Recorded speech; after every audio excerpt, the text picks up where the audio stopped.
বিসমিল্লাহির রহমানির রহিম। আসসালামু আলাইকুম ওয়া রাহমাতুল্লাহ। প্রিয় শিক্ষার্থীরা, ওয়েলকাম টু মুমিনুলস টিচিং হোম।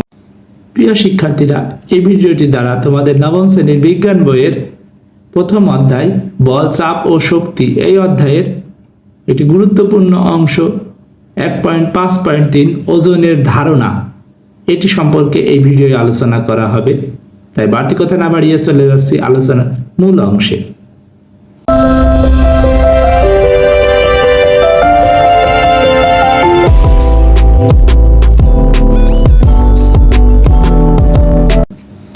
মহাকর্ষ বলের বেলায় দুটো ভরের একটা যদি পৃথিবী হয় এবং যদি ধরে নিই তার ভর বড় হাতের এম এবং পৃথিবীর ওপরে এম ভরের অন্য একটি জিনিস রাখা হয়, তাহলে পৃথিবী এম ভরকে তার কেন্দ্রের দিকে এফ বলে আকর্ষণ করবে। এক্ষেত্রে আমরা যে গাণিতিক রূপ পাবো সেটা হচ্ছে G(m)m/r²। আসলে এই বলটি হলো বস্তুটির ওজন। মনে রাখতে হবে ওজন ভর নয়, ওজন হচ্ছে বল। কেন ওজন ভর নয়? ভরের সাথে যদি আমরা 9.8 গুণ করি তারপর ওজন পাই। ওজন হচ্ছে বল।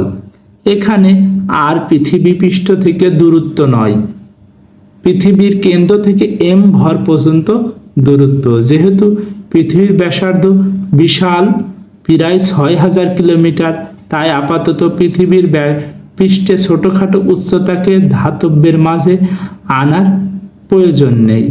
পৃথিবীর কেন্দ্র থেকে দূরত্ব মাপা হয় কারণ পৃথিবীর প্রত্যেকটা বিন্দুই এম ভরকে নিজের দিকে আকর্ষণ করে এবং সবকটি আকর্ষণ একত্র করা হলে গাণিতিকভাবে দেখানো সম্ভব যে পৃথিবীর সমস্ত ভর যেন পৃথিবীর কেন্দ্রবিন্দুতে জমা হয়ে আছে।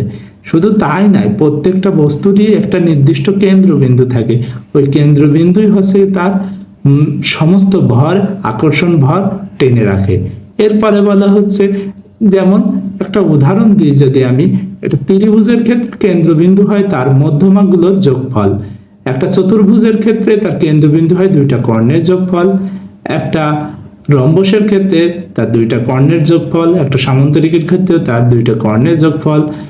এইভাবে বিভিন্ন বস্তুর ক্ষেত্রে তার কেন্দ্রই হচ্ছে তার সমস্ত ভর নির্ভর করে, অর্থাৎ ধরে রাখে এখানে আকর্ষণের মাধ্যমে। এখানে উল্লেখ্য যে পৃথিবীর জন্য মহাকর্ষ বলকে মাধ্যাকর্ষণ বল বলা হয়।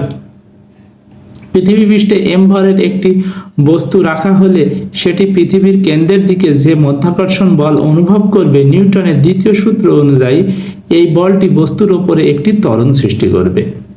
মাধ্যাকর্ষণের জন্য যে ত্বরণ হয় তাকে এ না লিখে জি লেখা হয়। কাজেই এফ সমান এম এ পরিবর্তে লিখতে পারি এফ সমান এম জি, কিংবা এম জি সমান G(m)m/r²। কারণ এফ সমান যদি G(m)m/r² হতে পারে, তাহলে এম জি সমানও G(m)m/r² হতে পারে। দুই পাশ থেকেই এম বাদ গেল, অর্থাৎ ভর বাদ দিয়ে দিলে হয় G সমান G(m)m/r²। এখন আমরা যদি পৃথিবীর ভর 6 × 10⁻²4 কেজি এবং ব্যাসার্ধ 6.4 × 10⁻6 এবং জির মান যদি সঠিক মানটা G সমান 6.67 × 10⁻11 ব্যবহার করি, তাহলে জির যে মানটা পাবো সেটা হচ্ছে 9.8। ইতিপূর্বে মাধ্যাকর্ষণ জনিত ত্বরণের জন্য এই মানটি ব্যবহার করা হয়েছিল। এখন তোমরা নিশ্চয়ই বুঝতে পেরেছো এই মানটি কেমন করে এসেছে। তুমি দোকান থেকে 102 মিলিলিটার পানির বোতল কিনেছো। পানিটুকুর ওজন কত হবে?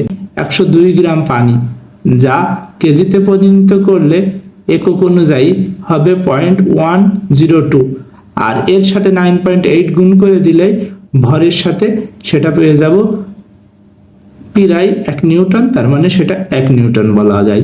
অর্থাৎ নিউটনের বল বোঝাতে আমরা 102 মিলিলিটার পানি বা প্রায় 0.1 কেজি পানির ওজনকে বুঝিয়ে থাকি। প্রিয় শিক্ষার্থীরা, এই ভিডিওর আলোচনা এতটুকুই ছিল। তোমাদের সকলের জন্য শুভকামনা রইল। সবাই ভালো থাকো, সুস্থ থাকো, মন দিয়ে পড়াশোনা করো। আসসালামু আলাইকুম ওয়া রাহমাতুল্লাহি ওয়া বারাকাতুহু।